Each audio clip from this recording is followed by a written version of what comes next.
I love a challenge, and saving the Earth is probably a good one. We all know the Earth is in trouble. We have now entered into 6X, the sixth major extinction on this planet. I often wondered if there was a united organization of organisms, otherwise known as and every organism had a right to vote. Will we be voted on the planet or off the planet? I think that vote is occurring right now. I want to present to you a suite of 6 mycological solutions using fungi, and these solutions are based on mycelium. The mycelium infuses all landscapes. It holds soils together. It's extremely tenacious. It holds up to 30,000 times its mass. They're the grand molecular disassemblers of nature, the soil magicians. They generate the humus soils across the land masses of Earth. We have now discovered that there is a multi-directional transfer of nutrients between plants mitigated by the mycelium. So the mycelium is the mother that is giving nutrients from alder and birch trees to hemlock, cedars, and Douglas firs. Dusty and I, we like to say on Sunday, this is where we go to church. I'm in love with the old growth forest, and I'm a patriotic American because we have those. Most of you are familiar with portobello mushrooms, and frankly, I face a big obstacle when I mention mushrooms to somebody. They immediately think portobellos or magic mushrooms, their eyes glaze over, and they think I'm a little crazy. So I hope to pierce that prejudice forever with this group. We call it mycophobia, the irrational fear of the unknown when it comes to fungi. Mushrooms are very fast in their growth, day 21, day 23, day 25. Mushrooms produce strong antibiotics. In fact, we're more closely related to fungi than we are to any other kingdom. A group of 20 eukaryotic microbiologists published a paper 2 years ago erecting Opisthokonta, a super kingdom that joins Animalia and fungi together. We share in common the same pathogens. Fungi don't like to rot from bacteria, and so our best antibiotics come from fungi. But here is a mushroom that's past its prime. After they sporulate, they do rot. But I propose to you that the sequence of microbes that occur on rotting mushrooms are essential for the health of the forests that give rise to the trees that create the debris fields that feed the mycelium. And so we see a mushroom here sporulating, and spores are germinating, and the mycelium forms and goes underground. In a single cubic inch of soil, there can be more than 8 miles of these cells. My foot is covering approximately 300 miles of mycelium. This is photomicrographs from Nick Reed and Patrick Hickey. And notice that as the mycelium grows, it conquers territory, and then it begins to net. I've been a scanning electron microscopist for many years. I have thousands of electron micrographs. And when I was staring at the mycelium, I realized that there are microfiltration membranes. We exhale carbon dioxide, so does mycelium. It inhales oxygen, just like we do. But these are essentially externalized stomachs and lungs.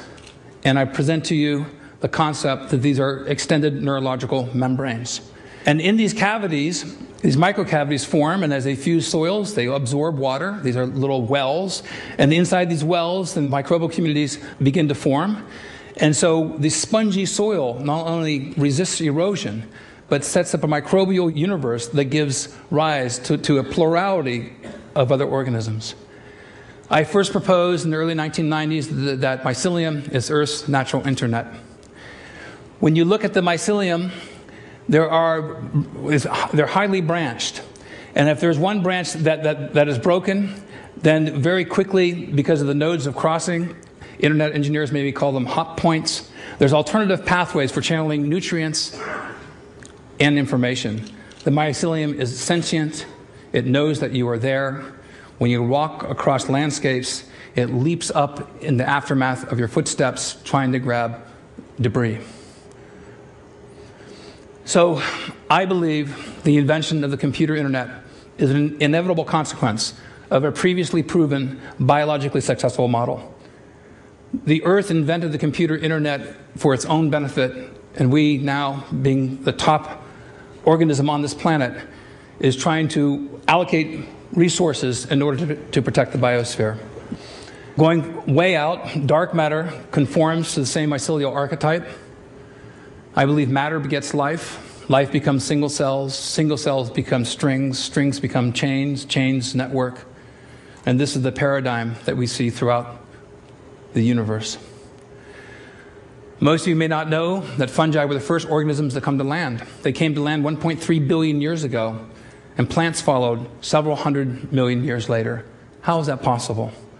It's possible because the mycelium produces oxalic acids and many other acids and enzymes, pockmarking rock and grabbing calcium and other minerals and forming calcium oxalates.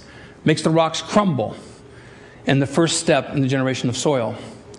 Oxalic acid is two carbon dioxide molecules joined together.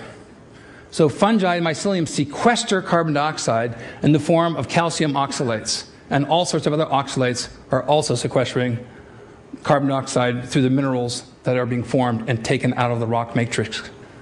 This was first discovered in 1859. There's a photograph by Franz Huber. This photograph was taken in the 1950s from Saudi Arabia.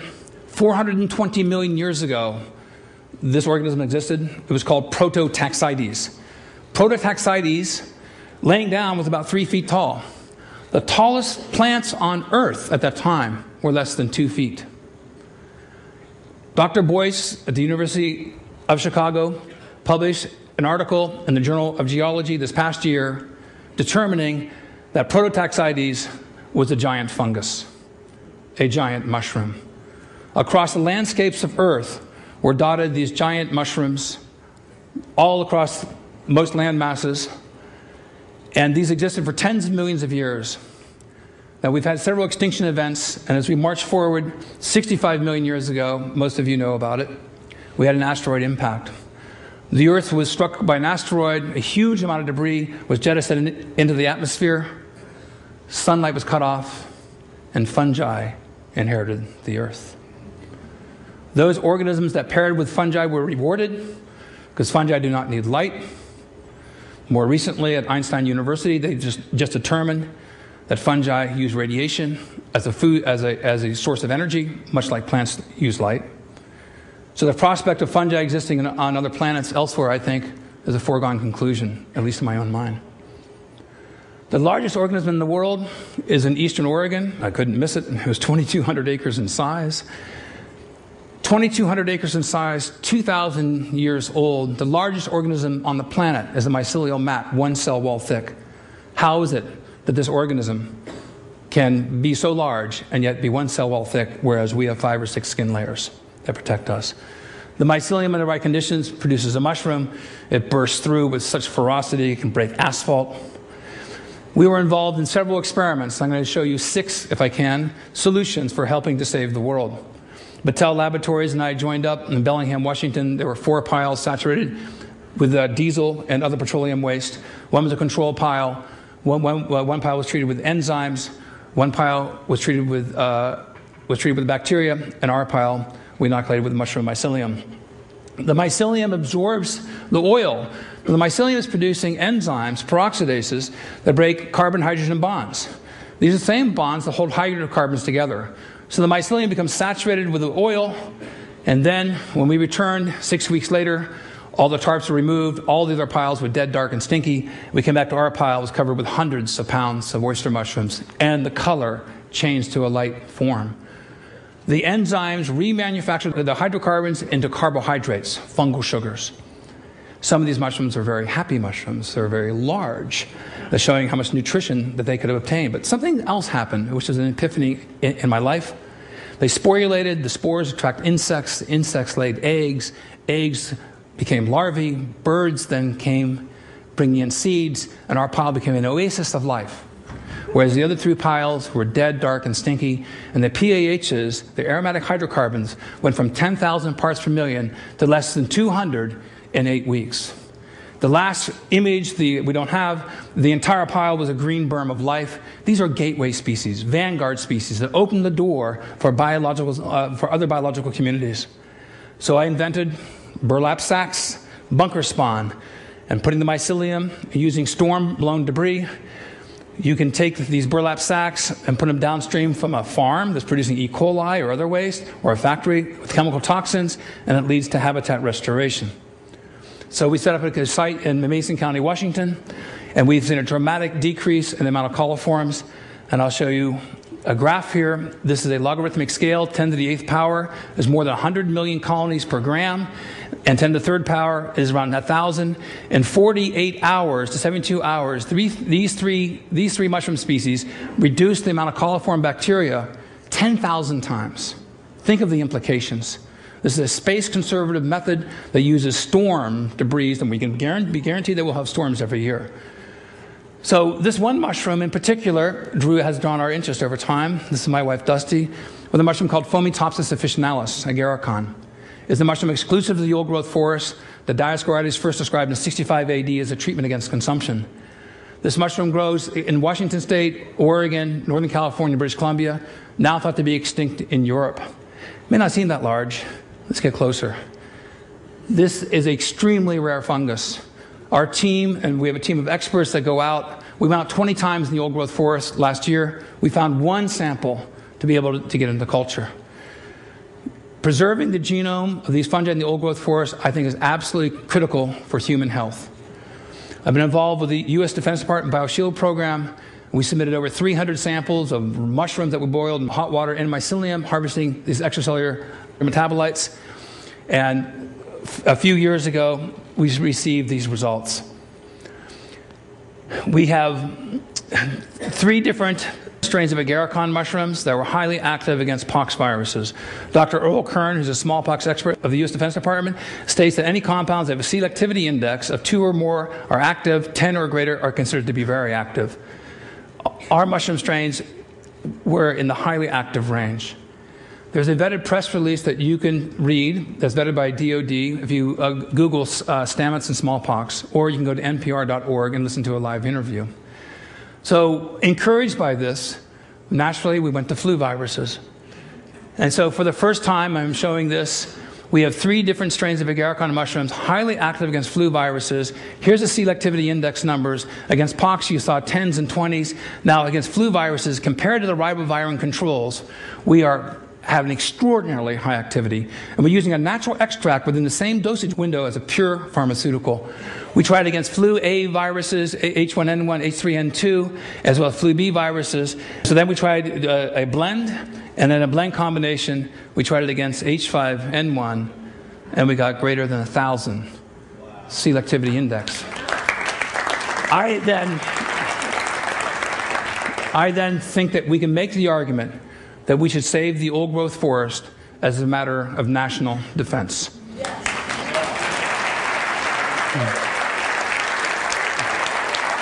I became interested in entomopathogenic fungi that kill insects. Our house is being destroyed by carpenter ants. So I went to the EPA homepage, and they were recommending studies with Metarhizium species of a group of fungi that kill carpenter ants as well as termites. I did something that nobody else had done. I actually chased the mycelium when it stopped producing spores. These are spores. This is no spores. I was able to morph the culture into a non-sporulating form. And so the industry has spent over $100 million specifically on bait stations to prevent termites from eating your house. But the insects aren't stupid. They would avoid the spores when they came close. And so I morphed the cultures into a non-sporulating form. And I got my daughter's Barbie doll dish. I put it right with a bunch of carpenter ants who are making debris fields every day in my house.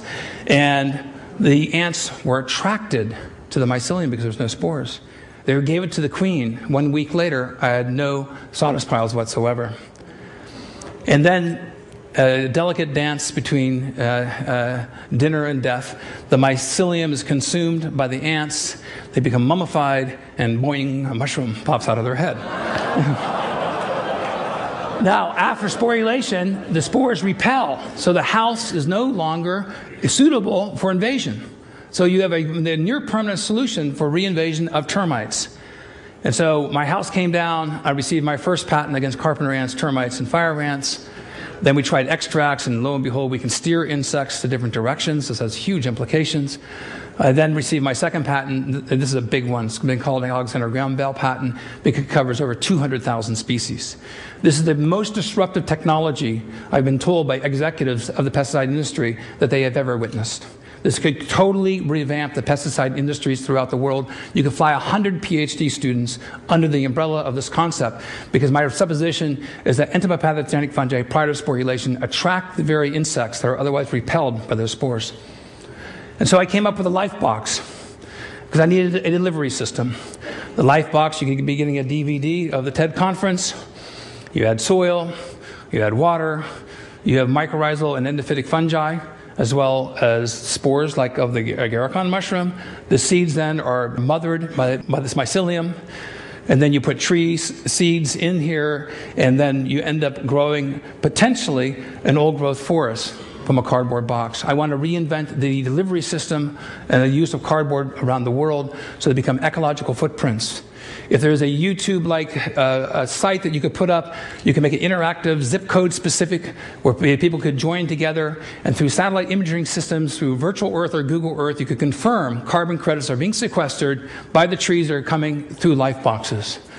You could take a cardboard box delivering shoes. You could add water. I developed this for DARPA, for the refugee community, corns, beans, and squash and onions. I took several containers. My wife said if I could do this, anybody could. And I ended up growing a seed garden. And you harvested the seeds. And thank you, Eric Rasmussen, for your help on this. And then harvesting the seed garden, then you can harvest the kernels. And then I just need a few kernels. I add mycelium to it. And then I inoculate the corn cobs. Now, 3 corn cobs, no other grain, lots of mushrooms begin to form, too many withdrawals from the carbon bank. And so this population will be shut down. But watch what happens here. The mushrooms that are harvested, but very importantly, the mycelium is converted to cellulose and to fungal sugars. And so I thought, how could we address the energy crisis in this country? And we came up with ethanol. Generating ethanol from cellulose using mycelium as an intermediary, and you gain all the benefits that I've described to you already. But to go from cellulose to ethanol is ecologically unintelligent, and I think that we need to be ecologically intelligent about the generation of fuels, so we build the carbon banks on the planet, renew the soils. These are the species that we need to join with. I think engaging mycelium can help save the world. Thank you very much.